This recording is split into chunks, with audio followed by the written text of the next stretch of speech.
it's Jen from That Catholic Gamer. How are you guys doing today? So I had an idea for today's video, and then I ended up changing my mind a little bit. We're going to talk about the Miraculous Medal. I don't know if you guys have ever noticed, but I always have this on. I wear it all the time, except for when I'm showering because I'm afraid that the silver will no longer be silver. Anyways, so originally I was going to talk about the Miraculous Medal Novena and how it's said, and what it includes. But then I started doing a little bit of research about where the Miraculous Medal came from, and I thought that maybe I would share that with you because I was really interested in the story of Saint Catherine Laboure.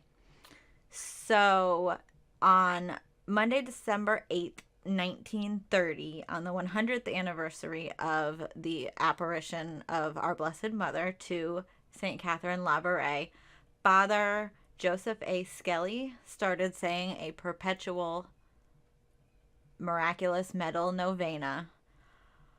It was that was the first one, and it has continued every Monday since then.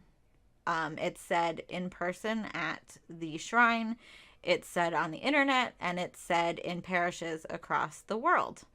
My parish is one of them. We say the Miraculous Medal Novena after Mass every Monday. So now we're going to talk, after we got that out of the way, we're going to talk about Saint Catherine Laboure and her apparition and the apparitions that she saw of our Blessed Mother. Saint Catherine Laboure was born on May 2nd, 1806. She was the 9th child in a family of 11. She was 9 when her mom died, and after the funeral, she went to her bedroom. She grabbed her statue of Mary. She kissed it, and she said to it, "Now, dear lady, you are to be my mother." She lived with her aunt for a while when she was younger so that she could learn how to supervise a household and get some education while she was living with her aunt in Paris. But then she moved home so that she could supervise her father's household. He was an efficient, stern, upper middle class farmer, and Catherine was his favorite child. In 1818, Saint Catherine made her first Holy Communion, and every day after that, she got up at 4 o'clock in the morning so that she could walk the miles to church and assist with Mass. She had a dream of an old priest saying Mass. After the Mass ended, he called her forward, and the vision changed to his sick room. He said to her, "My child, it is a good deed to look after the sick. Run away now, but one day you will be glad to come to me. God has designs on you. Do not forget it." She wasn't sure what the dream meant, but sometime later, she was visiting a Daughters of Charity hospital and saw a picture of a priest, and it was the priest from her dream. So she asked a sister who it was, and he said, "That's our holy founder, Saint Vincent de Paul." In January 1830, Catherine Laboure became a postulant in the hospice of the Daughters of Charity. She went back to Paris to enter the seminary at Mother House of the Daughters of Charity. She had several extraordinary visions. In 3 consecutive days, she beheld the heart of Saint Vincent de Paul above the reliquary in which his relics were exposed, each time under a different aspect. At other times, she beheld our Divine Lord in front of the Blessed Sacrament. This would occur when, or as he described in the liturgy of the day. So she saw what he was doing in the liturgy. On July 20th, the eve of the feast of Saint Vincent de Paul, Sister Superior told the novices about their founder and gave them a piece of his cloth from his surplice. Catherine prayed to him that she would see our Blessed Mother with her own eyes. She was convinced that she would see her that very night. She fell asleep, and a brilliant light and a child awoke her. The child said to her, "Sister Labouré, come to the chapel. The Blessed Virgin awaits you."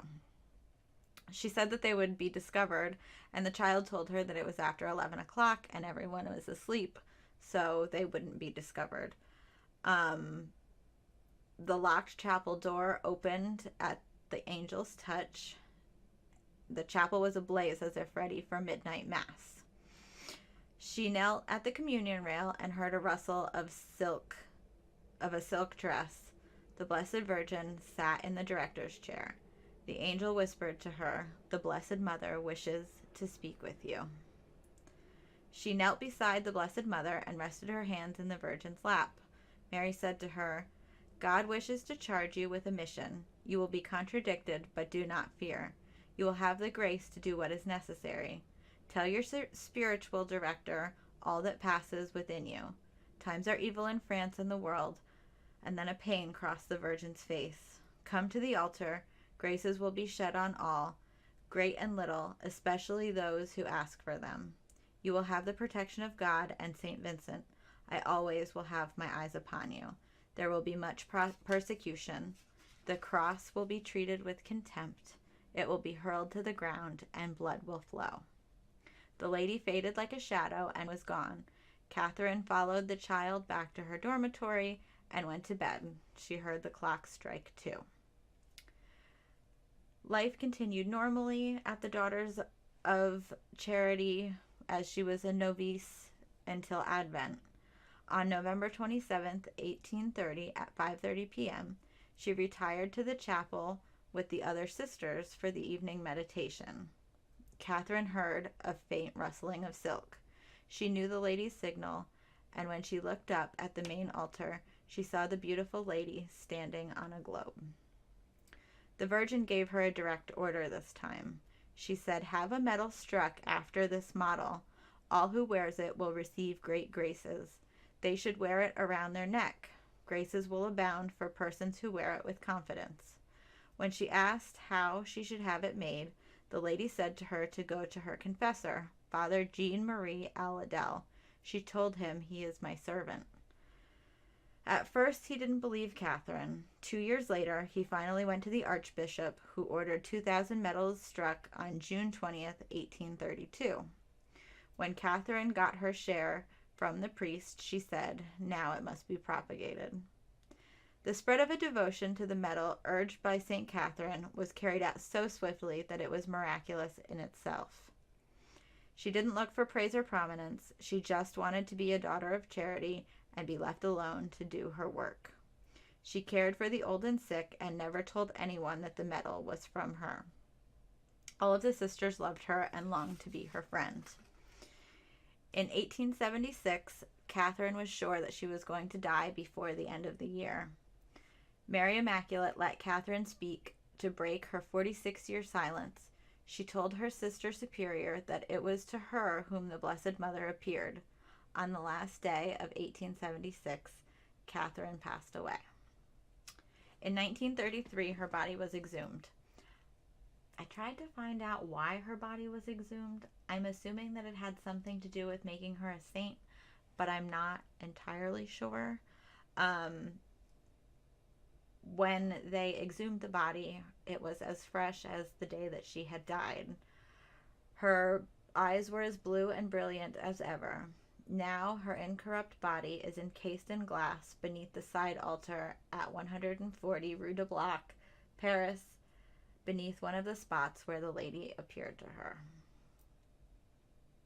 This story, it gives me goosebumps. So, like I said before, there's a novena that goes with the Miraculous Medal. It's said every Monday. I'm going to do another video that talks about that because this is going to get too long. But tell me if you've heard any other stories about Saint Catherine Laboure, or what you had heard or what you think. If you have any questions or have anything to add, leave it in the comments below. Like, subscribe, share. Give me other ideas for something you want to hear me talk about. If you have any questions, just let me know. God bless and have a great day.